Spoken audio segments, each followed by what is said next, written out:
मैं हूं काइटी पीटरसन और मैं एग्जीक्यूशनर ततैये का डंक खाने वाला हूं। तो चले।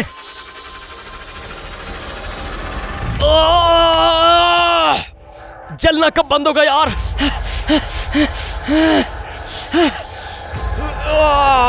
एग्जीक्यूशनर का डंक।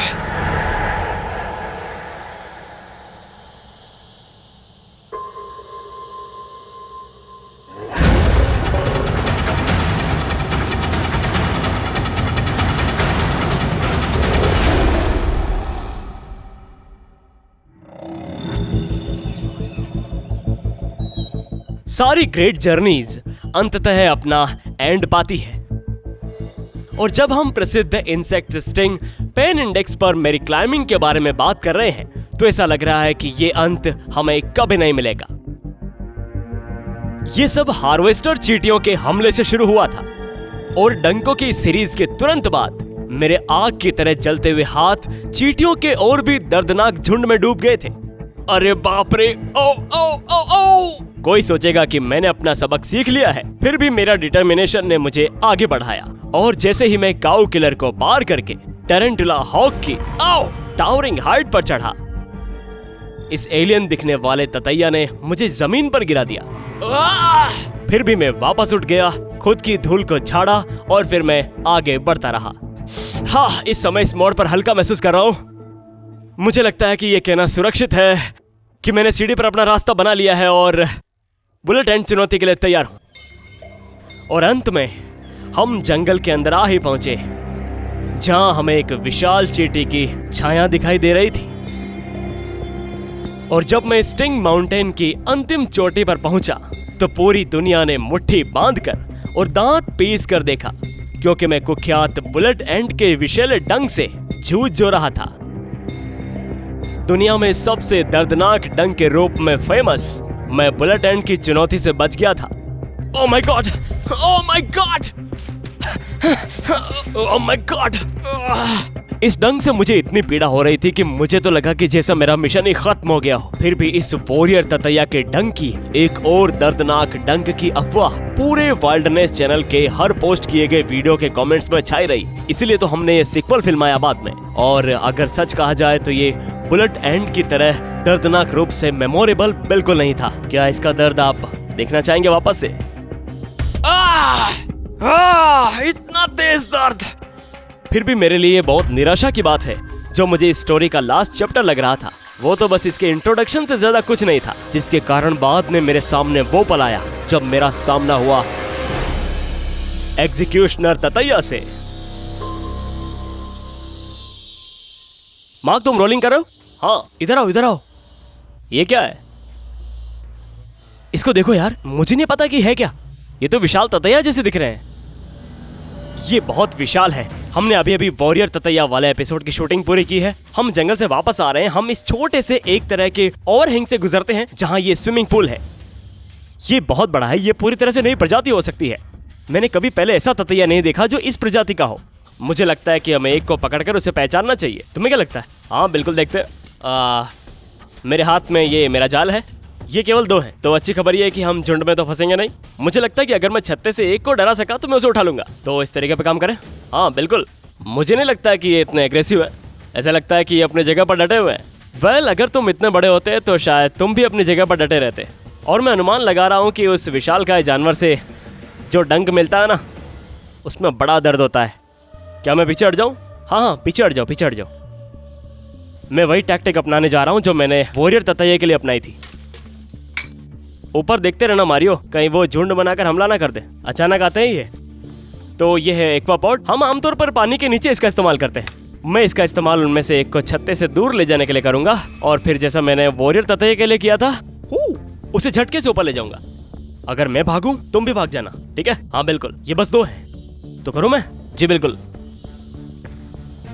मैं इसको डराने की कोशिश करूंगा, बस किनारे से थोड़ा सा दूर है। ये एक्वापोर्ड के बिल्कुल लास्ट में है। यार इसको एक बार देखो तो। वाह, ये बहुत बड़ा है यार। इसको देखो एक बार।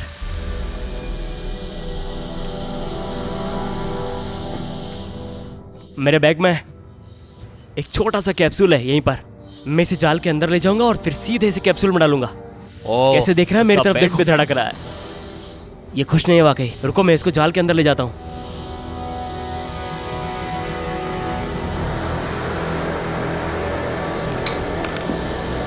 ओ, आ गया जाल के अंदर।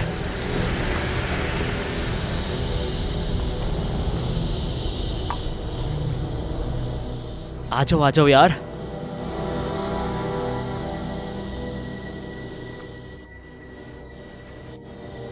यस, पकड़ लिया। इसकी साइज तो देखो यार, इस इंसेक्ट की। वाह, ये तो इम्प्रेसिव है। बहुत भयानक लग रहा है। हाँ, ये ऐसा ही है। वॉरियर ततैया से भी कहीं ज्यादा भयानक है ये। मैंने इस स्पीशीज को पहले कभी नहीं देखा है दोस्तों, इसीलिए हम इसे वापस बेस कैंप में ले जा रहे हैं और इसकी जांच करनी होगी। और इसके डंक के बारे में हमको जानते हैं क्या? मुझे बिल्कुल नहीं पता, और जहां तक मैं बता सकता हूं कि ये ऐसा कुछ नहीं है जिसे इंसेक्ट स्टिंग पैन इंडेक्स पर स्थान दिया गया हो। क्योंकि आपने ऐसा कुछ पहले कभी देखा नहीं? मेरे जीवन में तो मैंने पहले नहीं देखा। ये वाकई क्रेजी है और पक्का संभावना है कि ये नई स्पीशीज है। वाह। कोस्टा रिका की पूर्वी पहाड़ी ढलानें डंक मारने वाले कीड़ों से भरी हुई पूरी दुनिया लगती है। और अगर बुलेट एंड्स और योद्धा ततैया पर्याप्त नहीं थे तो इस वर्षावन इकोसिस्टम के दूरस्थ जंगली जंगलों में एक और दर्दनाक डंक था। देखने के कैप्सूल में सुरक्षित रूप से रखे गए एक भयावह सैंपल के साथ हम अपने जंगल बेस कैंप में वापस लौट आए और अपनी खोज की पहचान के लिए इंटरनेट पर खोज शुरू कर दी। ठीक है दोस्तों, तो हमने लैटिन अमेरिका के वेस्टपिट ततैयों के बारे में खोज की है और मुझे एक बहुत ही बढ़िया साइट मिली और मुझे पता लग गया कि ये क्या है ये कोई नई प्रजाति नहीं है। ये वास्तव में एग्जीक्यूशनर ततैया है। क्या नाम है? Executioner wasp. एक भयानक नाम के बारे में बात कर रहे हैं ना यार। ये तो ऐसा लगता है जैसे ये स्टिंग इंडेक्स के लिए विचार करने योग्य बात है। वेल, जब मैं इंसेक्ट्स के स्टिंग पैन इंडेक्स को देखता हूं तो ऐसा नहीं लगता कि ये वहां पर होगा। अब ये एक वॉरियर ततैया है, टेरेंटुला हॉक है, बुलेट एंट है, पेपर ततैया की कुछ प्रजातियां हैं।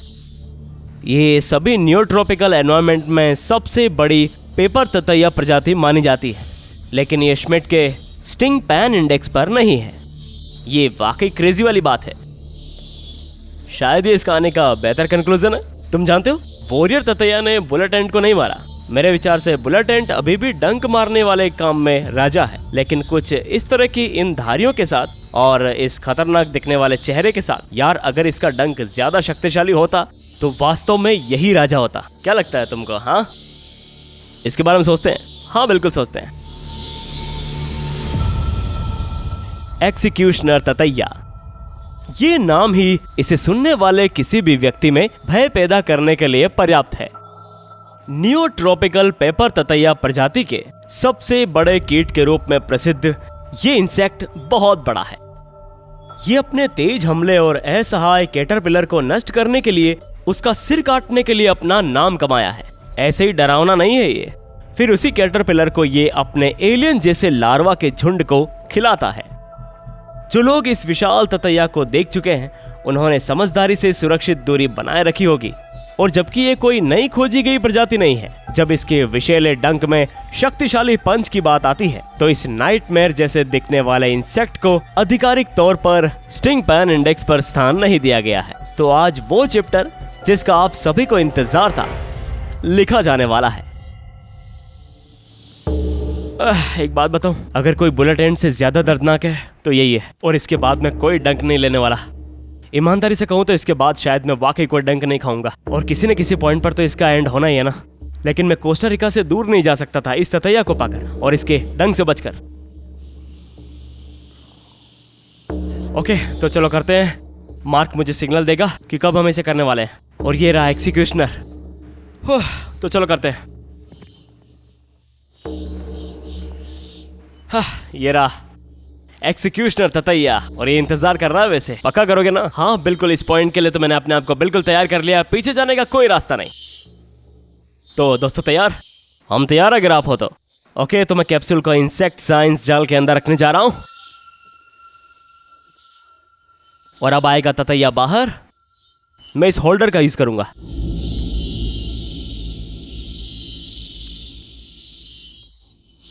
ठीक है, ततैया जाल में है।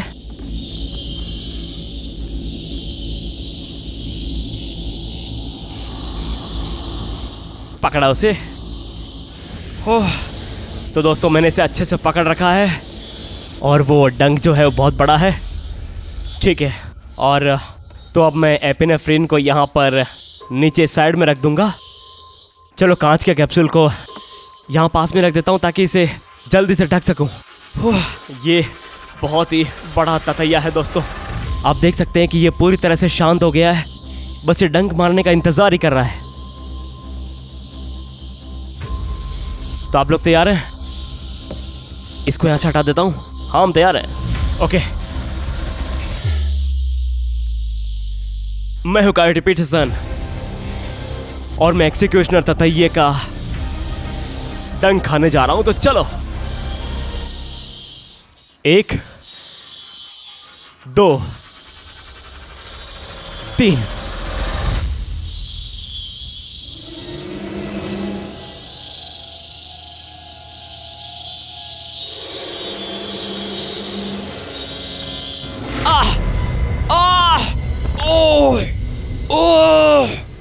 ओह माय गॉड यार, ये तो बहुत ही बुरा है।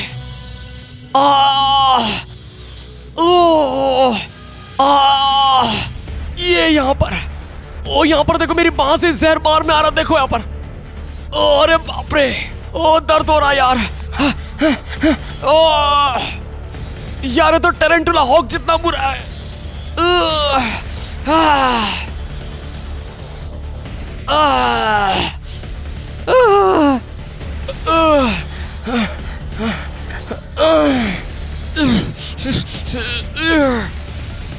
यहाँ पर देखो,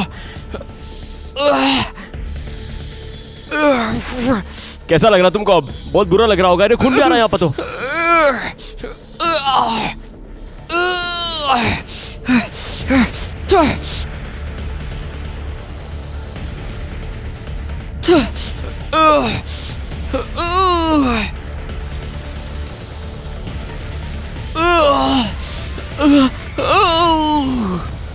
गॉड, यार ये एक्सिक्यूशनर ततैया ने तो अनबिलीवेबल अटैक किया है यार। यार इनिशियल इफेक्ट तो निश्चित रूप से टेरेंटुला हॉक की तुलना में उतना ही तेज है, लेकिन देखो मेरी स्किन के नीचे खून भी निकल रहा है, मेरी बांह भी धड़क रही है और इसमें जैसे खतरनाक आग लग रही हो जैसे। ये लगभग, ओह माय गॉड, ये जल रहा है यार, अनकंट्रोल्ड है। इससे तो टेरेंटुला हॉक भी शर्मा जाएगा, इसमें कोई क्वेश्चन नहीं है। ये विदाउट क्वेश्चन है यार, शार्प, बुलेट एंड से भी ज्यादा शार्प है। मुझे तो लगता है कि हमें नया राजा मिल गया है। अब तो ये देखना कि ये दर्द रुकने वाला कब है। सूजन कैसी हो रही है? रुक जाओ, ये और भी बुरा हो सकता है। चलना तो रुको यार, ये और खराब होगा। तुम तो डेविल हो यार, तुम तो अपने नाम के अनुसार एग्जीक्यूशनर हो यार। ओह माय गॉड,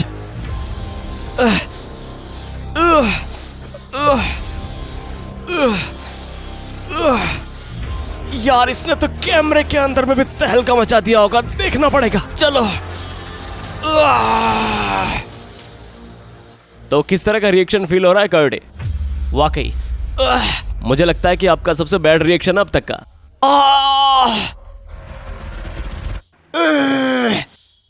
ये तो मुझे मार ही डालेगा यार। मारियो, तुमने देखा इसे? ये वाकई किंग है यार। मेरे हाथ ने तुम्हारा क्या बिगाड़ा था यार। ए कर्डे, लगता है बहुत खतरनाक डंक लगा इस बार। मारियो, तुम्हें क्या लगता है? मारियो,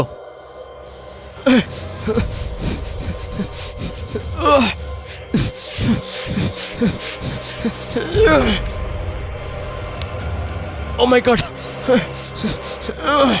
अरे बाप रे, मेरा हाथ जल रहा है यार, जैसे आग हो। ऐसा डंक तो मैंने आज तक कभी नहीं लिया यार। जितने डंक लिए ना उन सब का किंग है ये। बुलेट एंड को तो सिंहासन से उतार दिया है। ये एग्जीक्यूशनर असली राजा है। मारियो, क्या तुमने कभी उसे इस तरह से रिएक्शन देते देखा है? ये तो वाकई बुरा है, बुलेट एंड से भी ज्यादा। निशान तो है लेकिन खून भी निकल रहा है।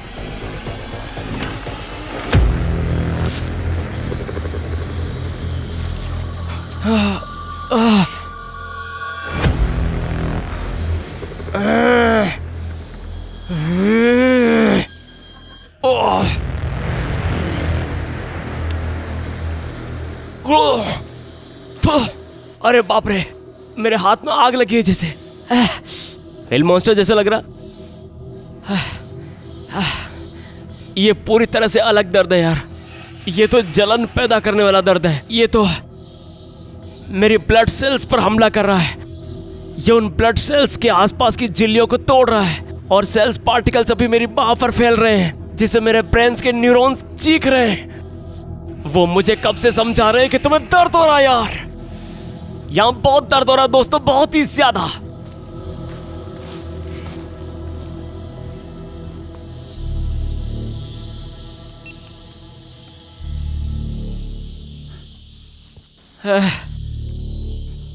अभी खतरे से बाहर हो आप। ये अभी भी बहुत खतरनाक लग रहा है यार। शुरुआती डंक और इस एग्जीक्यूशनर के डंक का जो झटका लगा वो मेरे द्वारा पहले अनुभव की गई किसी भी चीज से ज्यादा दर्दनाक था यार। और जब मैं जमीन पर गिरा हुआ था तब मैंने ये कहा था कि बुलेट एंड अब सिंहासन छोड़ चुकी है और डंक का नया राजा एग्जीक्यूशनर है। और मैं अभी इस इंसेक्ट के सामने घुटने टेक रहा हूं, क्योंकि न केवल इसका रूप डरावना है बल्कि इसका डंक असली चीज है। मेरा दर्द चीख रहा है, जलती हुई पीड़ा से चीख रहा है यार। ये तो वॉरियर ततैया को पिन और सुई जैसा महसूस हुआ और बुलेट एंड का ऐसा लगा जैसे कोई गर्म पोकर को अपनी बाहों में घुसा रहा हो। ये मांस के छिलने जैसा था। मुझे नहीं पता कि मांस के छिलने जैसा क्या महसूस होता है, लेकिन मैं कल्पना कर सकता हूँ कि ये ऐसा ही था। देखिए दर्द कितना तेज था कि मैं अभी भी अपना हाथ नहीं हिला पा रहा। मेरा पूरा हाथ दर्द कर रहा है। मेरे यहाँ पर भी बहुत तेज खुजली हो रही है। मैं महसूस कर पा रहा हूँ कि जहर ऊपर की ओर चढ़ रहा है, जैसा कि हिल मॉन्स्टर के केस में होता है। और यहाँ पर छूने पर गर्म लग रहा है। एक काम करो मार्क, तुम उनको जाकर के बताओ कि ये कितना गर्म है। हाँ, आप यहाँ देख सकते हैं कि यहाँ वाकई में। मार्क, तुम शॉट ले रहे हो ना? यहाँ का शॉट लेना, यहाँ देखा अच्छे से। हाँ, यहाँ पर आपके रेसिडुअल रिएक्शन हो रही है। क्या ये थोड़ा ऊपर हो पाएगा क्या ये?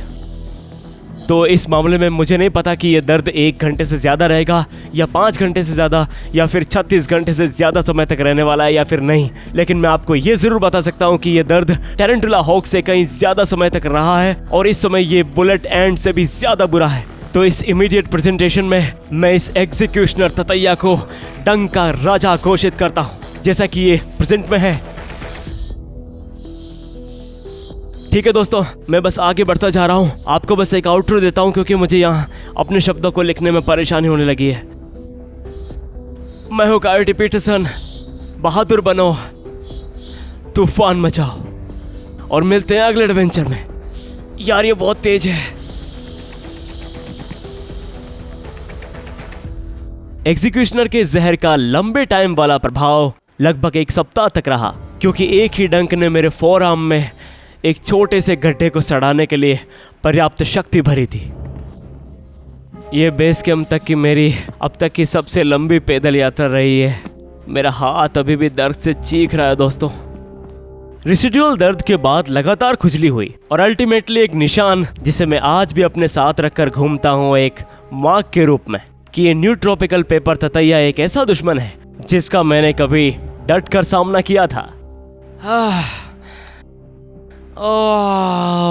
मूवी बनाओगे क्या इस पर? अरे एग्जीक्यूशनर, मेरा हाथ अभी भी चीख रहा है।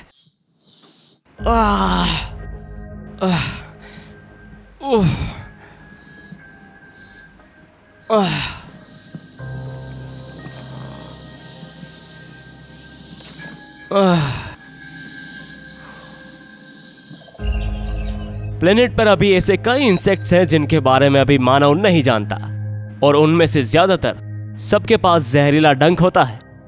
इंसेक्ट के स्टिंग के पैन इंडेक्स पर किया गया मेरा काम और एग्जीक्यूशनर ततैया से मुठभेड़ और उसका सामना करने की मेरी नियति, ये एक ऐसी यात्रा थी जिसे मैं कभी कल्पना में भी नहीं सोच सकता था। फिर भी इसने लाखों दर्शकों के मन को सफलतापूर्वक मोहित कर लिया। और जबकि मुझे पता है कि आप सभी ने मुझे दर्द में जमीन पर तड़पते हुए देखने का आनंद लिया, मुझे आशा है कि आप इन आकर्षक जीवों के लिए सम्मान और समझ की एक नई भावना साथ लेकर चलेंगे। मेरे अनबिलीवेबल क्रू, जस्टिन स्मिथ के शानदार स्टिंग रोड मैप और मुझे प्रोत्साहित करने वाले शानदार कायोटी पैक के बिना यह संभव नहीं होता। तो इस यात्रा में मेरे साथ शामिल होने के लिए आप सभी का धन्यवाद। मैंने निश्चित रूप से सवारी का आनंद लिया है। अब आपके अमेजिंग क्वेश्चंस के शानदार से उत्तर देने के लिए हाँ, मेरे पास वास्तव में एक एंडिंग है। क्या रेगिस्तान की रेत पर रेंगते हुए या फिर नम वर्षा वनों में उड़ते हुए इससे ज्यादा दर्दनाक डंक हो सकता है? शायद हाँ, लगता तो है, लेकिन मुझे लगता है कि ये एक रहस्य है जिसे रहने ही देना बेहतर है। एग्जीक्यूशनर ततैया को डंक के नए राजा के रूप में क्राउन पहनाना ही मेरी सीमा है और मेरी राय में ये वाकई उन सभी इंसेक्ट पर राज करने वाला एक डंक ही था।